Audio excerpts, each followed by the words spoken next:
Dans les Landes, après des années d'expérimentation, c'est un nouvel outil mis à disposition des agriculteurs, un pressoir de colza et tournesol. L'huile obtenue sert à l'alimentation humaine et animale. Elle révolutionne notamment le gavage des canards. À Mugron, Patrick Panier, Laurent Montiel. Une huile issue d'un pressage à froid d'excellente qualité dans cette unité de trituration. L'objectif est de produire ainsi 400 000 litres d'huile de colza et de tournesol par an. Et ceci à partir de 1200 tonnes de graines. Un outil géré en coopérative d'agriculteurs, 50 adhérents pour l'instant et un investissement de 900 000 euros. Elle peut être valorisée dans beaucoup de filières. Elle peut être valorisée donc effectivement dans l'alimentation humaine.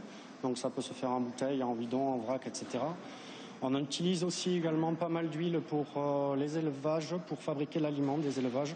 Donc ça permet de lier un petit peu les composants de l'aliment. On peut utiliser ça également pour faire cuire du maïs, pour gaver des canards. Mais l'huile vendue n'est que l'un des deux aspects du volet économique du projet de cet cumin de Mugron.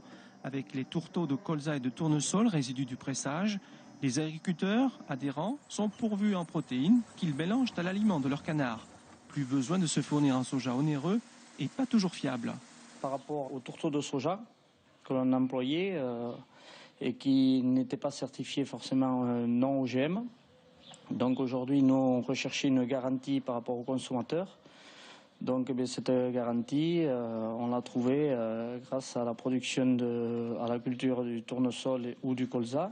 Une huile produite dans les Landes, du beurre dans les épinards pour les agriculteurs de Chalosse. Cette année, 450 hectares sont cultivés en colza et tournesol pour ce projet qui pourrait faire tache d'huile dans le futur.